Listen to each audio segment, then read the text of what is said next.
This Sunday, the nation has bid farewell to Kenya's longest-serving president, Daniel Toroitich Arap Moi, a towering political figure whose death could significantly change Kenya's political landscape. Almost all the current leading political figureheads have gone through the hands of Moi in one way or another. Now, what does the future hold for the Moi Boys? Will Kenyans see a freer Gideon Moi, perhaps a stronger Uhuru Kenyatta as he sees out his second term? What about Deputy President William Ruto, Raila Odinga, Kalonzo Musyoka and Musalia Mudavadi? Meanwhile, Odinga has rubbished talk of political dynasties, saying that there are no dynasties in Kenya and that all the major political families have built from the ground up. Do you agree? And former Sports Cabinet Secretary Rashida Chesa is in all kinds of trouble over an alleged 39 billion shilling gun fraud case. Detectives have been all over him, with the Deputy President's office being mentioned adversely. KTN News understands that they have raided the DP's office, taken away CCTV footage, and have lined up Ruto's Chief of Staff, Ken Osinde, Private Secretary Ruben Mayo, and personal aide Farouk Kibet for questioning. How will the cookie crumble on this one? I am Ben Kitili, live from the KTN News Center here in Nairobi. This is Inside Politics. Stay with us for the next 120 minutes as we dissect the biggest political and policy issues in the Republic. Let's get right into it, starting in Kabarak in the county of Nakuru, where Baringo Senator Gideon Moi received the family's blessings as the de facto heir to the retired president's political career.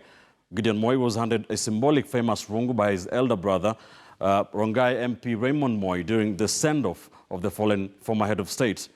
KTN's George Maringa tells us now. The penultimate of the late Daniel Moi's funeral service would see the country treated to a special rite, and one that has a heavy meaning to the Tugen leaders, the community from which the retired president hailed from. Familia wangependa kujua kwamba kwa kimila firstborn ndio huwa anapewa ya kuchunga boma.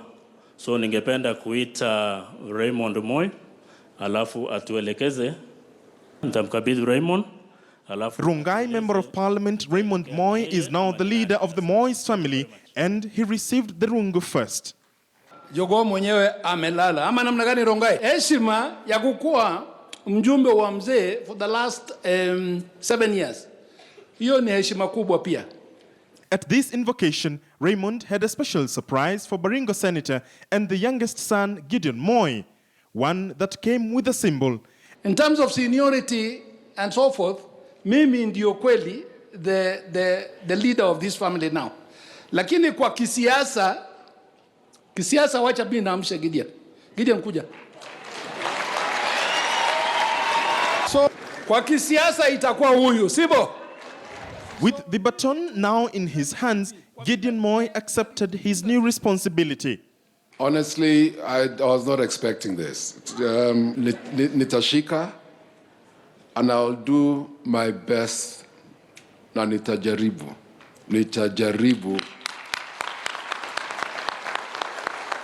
Nikiweka Mwenyezi Mungu mbele. Mengi tutasema baadaye, lakini asanteni familia, asanteni jamii ya jamii wetu wa Kalenjin, asanteni, Mungu awabariki, asanteni. During his 24-year presidency, the late Daniel Moi always appeared in public with his trademark rungu ya Nyayo, made from ivory and gold, and which was considered his ultimate symbol of authority. This clearly setting a new trajectory for the senator, and one that will be hugely significant in the political arena. George Maringa, KTN News. My panel is here with me this Sunday. I have with me political risk analyst Dismas Mokua, lawyer Ishmael Nyaribo, communication strategist Mark Bichache, and lawyer and political strategist Kipchumba Karori. Good morning, gentlemen. Good morning. Let's get into this. Dismas. The late Moi had this larger-than-life persona. How do you see the effect of his absence being in Kenya's political scene, albeit the fact that he retired some 18 years ago? How do you see his absence shaping up Kenya's political scene moving forward? Well, you know, Moi was deputy president, or rather, sorry, Moi was vice president for 11 years and a president for 24 years. So therefore, it's unlikely that there is any politician in Kenya who has not gone through his hands. There's so many people who have gone through his hands, either in the political space or even in the public service or public servants. But a majority of these are students. And that's where Gideon Moi comes in, Ruto, Musalia Mudavadi, Uhuru, and the rest. They have been his students. And we are told that Moi was a professor of politics. So most of them have been his students. Even after he left the active political space, a number of them were very careful not to engage in any political activity which would maybe annoy him. So they would sit down and ask themselves questions, probably do sensitivity and scenario analysis, that if I engage in this kind of political activity, how will President Moi react to this? And in as much as he didn't have any elective powers, they still were beneficiaries of his goodwill. They would go to him and consult on a regular basis. But with his exit now, I see these politicians carving their own paths, and I expect them to be more brutal, because as a father figure, Moi would actually restrain them. But this time around, I think they're going to be like bulls in a paddock. They'll start jumping around. Because with the president around, they were in a paddock with a very strong perimeter fence. So they were allowed to play within a specific space. Now that with these exits, they can jump through the fence and they do as they please. All right. Ishmael, Gideon Moi, Moi's youngest son, Baringo senator, has made his dreams for the top job known. He has been cagey about it, but he has spoken out in public. How do you see him playing this out now? Anything different that Kenyans are likely to see? Yeah, you know, I just want to mention also that when people die, there are several dynamics that come at play. And when you lose a parent, especially, actually, if you've seen how things go, there is always something that changes, even in your own life as a person. Personality, intentions, goals, and destinations. Yes, I saw Gideon Moi as a very different person, even at his father's funeral. Actually, he came out as a very vocal guy, as a very informed politician. You know, he wasn't, fine, there was a bit of tongue slip doctari, but apart from that, he was extremely a man in control. And you could see when he was being given the baton, the rungu, he was so humbled. He was actually saying, I mean, I do not know whether I can make it. It's a great sign. It's a sign of humility and a sign of leadership. So I believe that going forward, we expect Moi to be more aggressive, more vicious. He should be able to say, if he is interested in leadership, what philosophy will he go by, so that all political groupings should be able to know whether they want to stand with him or not. So I expect much more from Gideon Moi this time around. And as my brother said, Dismas, one thing that has to be remembered, William Ruto was actually, you know, brought up by the president himself, and he has said it always that he is a student of former President Moi. So we expect a good, and then you saw that the family, all the way from Kitale, among other elders, came to extol, came to make sure they are informed who is going to be in charge. That also is significant. Almost every community in Africa, they expect the elders to actually, you know, crown them as the leaders. And that has been done to William Ruto before. So we expect to see quite a bit of kind of tension, which then should go down to cool, depending on who comes out as more stronger than the other one. Yes. Bichache, it's not only Moi's biological son. Uhuru Kenyatta has also been Moi's political student, as has the likes of Kalonzo Musyoka and Musalia Mudavadi. Is there anything that is likely to change going forward for these politicians now that Mzee is gone? Ben, if you remember, post-handshake, there was a rush to see who would go see Mzee Moi. The symbolic power that Moi still holds over this nation cannot be understated, specifically over the Kalenjin nation, or having ruled for 24 years. His stature and his prominence is quite huge. And therefore, the thing that will change for these politicians is the omens are quite clear. Number one, Gideon no longer has the fence that Dismas talked about. And what he will do with his new newfound freedom is what is going to change for everybody else. Everyone now knows that Baringo is now a battleground for the DP William Ruto. He has to completely trounce Gideon. But Gideon, at the same time, having been freshly installed as the heir to the Moi political fortune, then he must have his own night of long knives. He must decide who are his enemies, who are his friends, and where is he going in terms of what leadership position he wants. So all of this is going to rise and fall on what Gideon Moi wants and be what he is willing to do to get where he wants. If he plays the Mudavadi soft politics, then he will remain there, probably a Baringo senator or governor, and never go beyond there. But if he decides to go the way Raila Odinga did, where he went full Tinga, I remember he left Ford Kenya and went into the LDP party.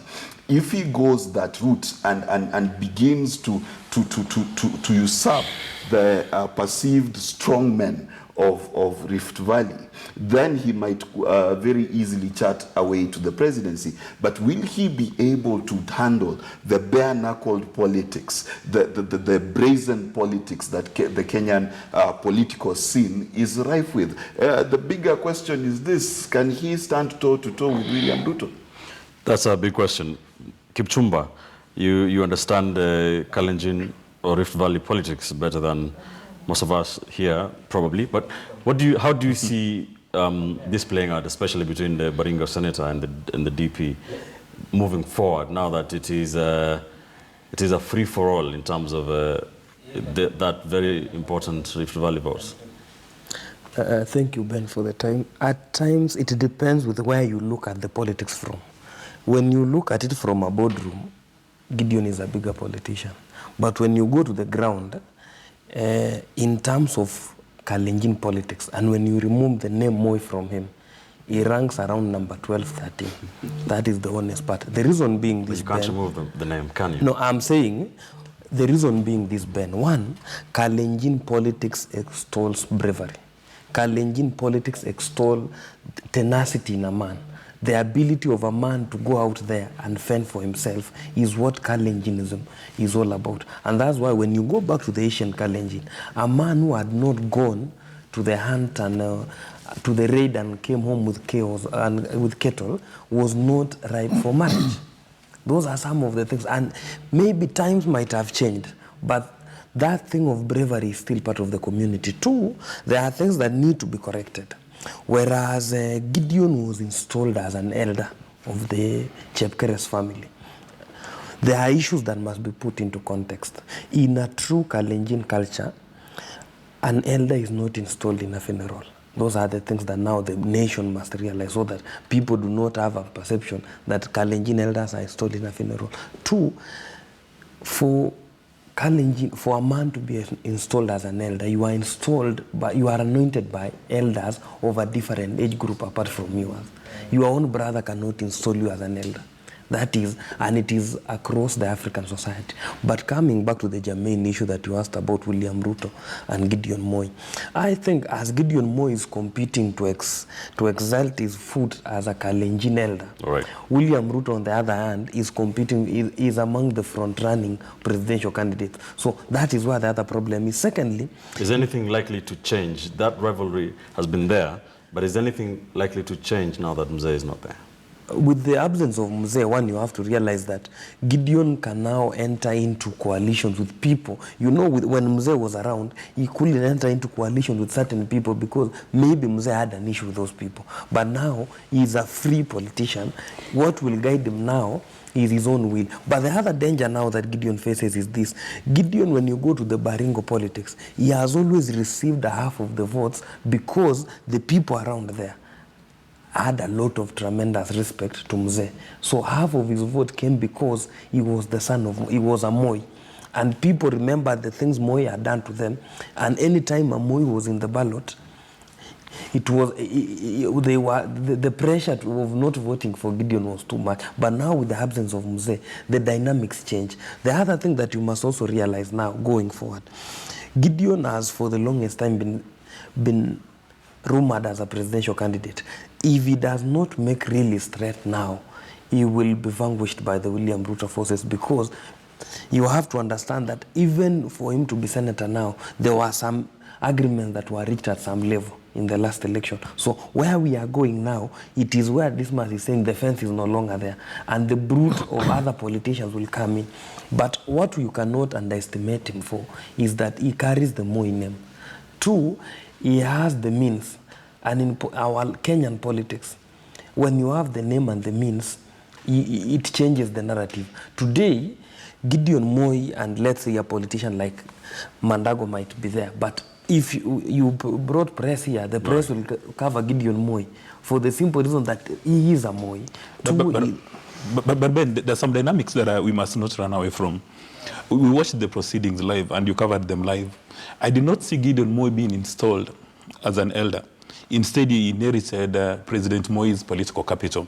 And Raymond indicated that as a family leader, I'm the family leader. But when it comes to politics, it's going to be Gideon. And if he doesn't stand to the plate, I'm coming back to take that position. So whether or not elders in the Kalenjin community are given that responsibility in funerals, I did not see him being installed as an elder. And then number 2, Gideon Moi still remains an enigma today, because nobody for sure knows who Gideon Moi is. He's been playing in the father's shadow. He's been in this fence. Now with the exit of his father, then we should be prepared to see who the real Moi is going to be, because that's what people are expecting. All right. And then when you're talking about the family name or the brand, there is no way you're going to separate Gideon from Moi. Even if you call him Kipsiele, he will still be a Moi. And in the African society, and if you look at the political space in Kenya very well, for some reason, voters have got an emotional connection with orphans. Where I come from, my MP was elected because he said, I'm an orphan. You can look at when Musalia Mudavadi, or rather, when Mudavadi passed on, it was very easy for the son to get a position, although he lost once. All right, yes. So that's emotional connection. I think the brand about your father's name gets more political capital when you are dead. In my village, they say, vote for these orphans so that they can fend for himself. So also, if anything, it adds more value. Let me ask Kipchumba to respond to that, and also tell me, because there's a time President Moi's firstborn son, the late Jonathan Toroitich, he vied for a parliamentary seat and lost. So it is not guaranteed that you will get votes just because you have the Moi name, is it? No. You have to look at it this way, Ben. First of all, there are 2 distinct issues about the Moi names. There is the Raymond Moi and the Gideon Moi. If you have taken time to study the 2 politicians, Raymond Moi is a politician par excellence. Ask anybody from Rongai or any viewer from Rongai. He will tell you this is that politician who comes up to the village level, he engages with the women group and what have you. Whereas we have the Gideon Moi on the other hand, this is a person, the heir to the throne. Most people, and when you talk to the people around Baringo area, those people who vote for Gideon with the thinking that one day, one time, Gideon will be a president. All right. That is Fair the thing. enough. But the other thing also that we must not lose sight of is the issue that Gideon now is a politician on his own determines a lot of things going forward. It determines the coalitions he will seek. It determines the move he will make, because now he has no reference book to go, which was the former president. He will be doing it on his own. So what he does from here going forward with Kanu or outside Kanu, because also there's another thing you have to realize. Now he has an opportunity maybe to rebrand Kanu or to ditch Kanu and form another coalition around anything. That is my next question. Yes. If you look at Moi, and I've said this elsewhere. I've said this elsewhere. Moi is one. I've said this elsewhere, Ben.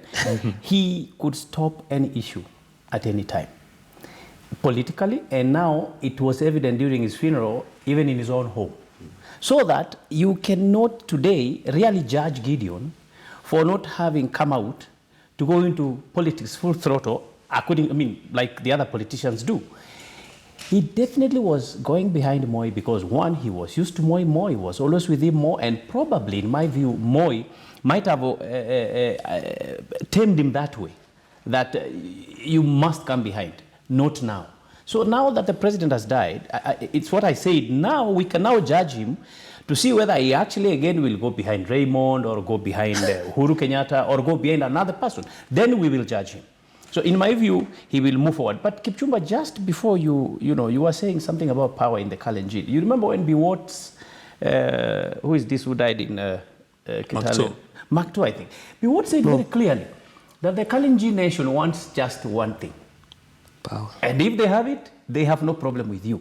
So who do the Kalenjins consider might actually satisfy them to gain power, to go to the top seat? Will it be Gideon or William Ruto? I think besides anything about eldership, that should be the main issue. Yes, Mark. And as you answer me, should Gideon try to resurrect Kanu, so to speak? Or what should his next move be in terms of political party? In fact, that was going to be the question I was going to answer, but let me just start a bit further. We need to understand that political inheritance in this country is very different. I want to remind my country that before 2007, Uhuru Kenyatta was the leader of opposition because he had vied against Moi Kibaki. In 2007, he made the decision to support Moi Kibaki. Why? Because he felt like the only way he was going to get the Mount Kenya vote in the next election is if he was in their good graces in regards to Moi.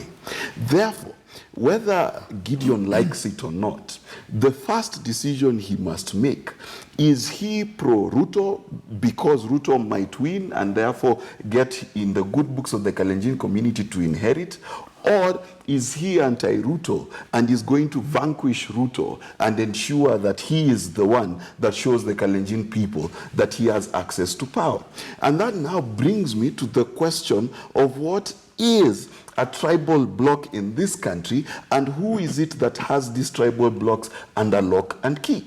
The truth of the matter, if you look at the so-called kingpins, yes, the only one person who has almost a vice-like grip over his community is Raila Odinga. Whether in office or out of office, he is their leader, not by virtue of access to power, but by virtue of personality.